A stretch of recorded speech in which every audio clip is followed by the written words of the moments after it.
Hola, soy Bárbara y voy a presentar mi examen argumentativo oral de la materia Experimentación Física y Pensamiento Estadístico. Bueno, tenemos la primera pregunta, que es ¿en qué consiste el ajuste de curvas? Bien, el ajuste de curvas como tal consiste en encontrar una curva que contenga una serie de puntos que posiblemente cumpla una serie de restricciones adicionales. Es decir, lo que nosotros queremos es, en un diagrama de dispersión, como lo podemos ver en la imagen, nosotros tenemos estos datos, como lo son los puntitos rojos, y tratamos de encontrar una curva que mejor se ajuste, es decir, que mejor modele esos datos. Utilizamos la técnica de modelos de mínimos cuadrados, para llevarlo a cabo. El ajuste de curvas puede ser exponencial, lineal, logarítmico o polinomial de primer, segundo, tercero, cuarto, quinto grado. Y para esto es importante mencionar la siguiente pregunta. ¿Cómo sabemos qué tan bueno o qué tan malo es un ajuste de curvas?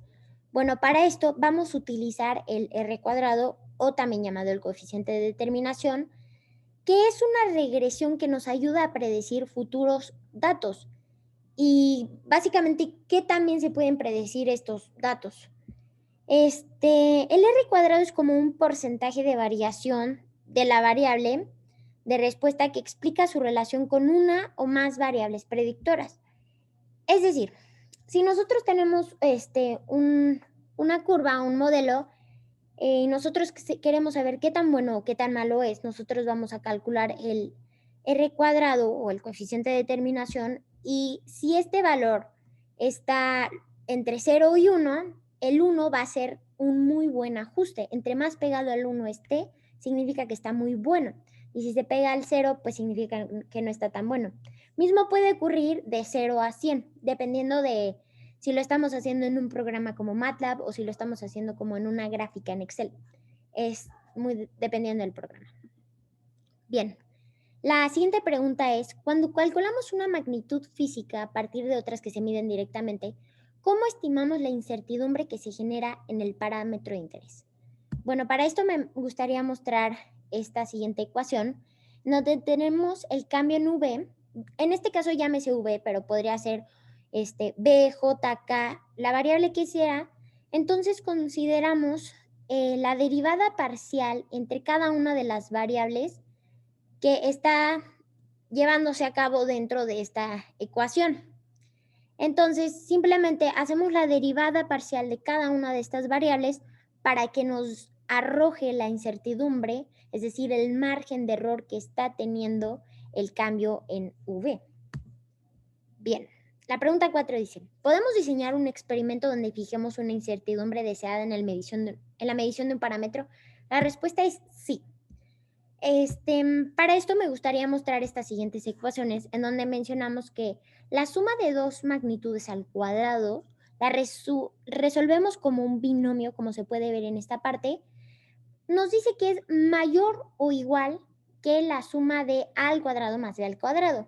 Esto lo aplicamos a nuestra fórmula de derivadas parciales y simplemente podemos ver básicamente el mismo proceso. Podemos ver que cada elemento elevado al cuadrado va a ser menor o igual que el binomio de las magnitudes. Por ende, llegamos a la última ecuación en donde vamos a poder controlar la incertidumbre que nosotras vamos a querer en nuestro experimento. Es decir, en el cambio en V, nosotros vamos a decir que queremos un margen de error del 6%. Entonces vamos a tener aquí un 0.06 y en las demás variables se va a considerar ese error al llevar a cabo las siguientes operaciones. Y por último, cuando realizamos una experimentación, ¿cómo determinamos el número óptimo de mediciones? Bueno, es muy fácil. Para esto vamos a llevar 5 pasos que nos enseñaron en clase. Lo primero es estimar la incertidumbre nominal. ¿Qué quiere decir esto?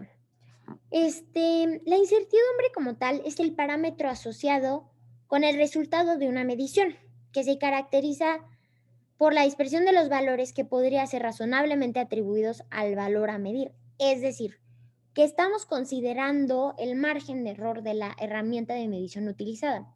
Por ejemplo, si estamos utilizando una regla normal, de las que utilizamos normalmente, en nosotros vamos a utilizar el valor mínimo que se puede medir en esa herramienta para poder calcular la incertidumbre. Es decir, una regla normal va a ser de 1 milímetro porque es lo mínimo que puede medir esa herramienta.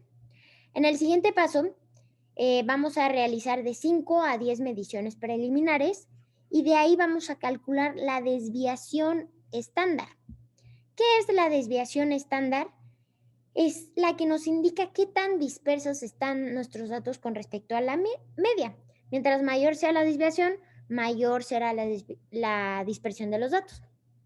A partir de eso, vamos a proceder a calcular el número óptimo de mediciones, también llamado NOP, curiosamente, en donde tenemos en cuenta la desviación estándar y el número de datos, como se puede ver en esta operación, y ya de ahí procedemos a calcular el NOP y simplemente como último paso vamos a completar el número óptimo de mediciones en nuestro modelo, en nuestro experimento, en nuestra ecuación, en lo que sea que estemos realizando.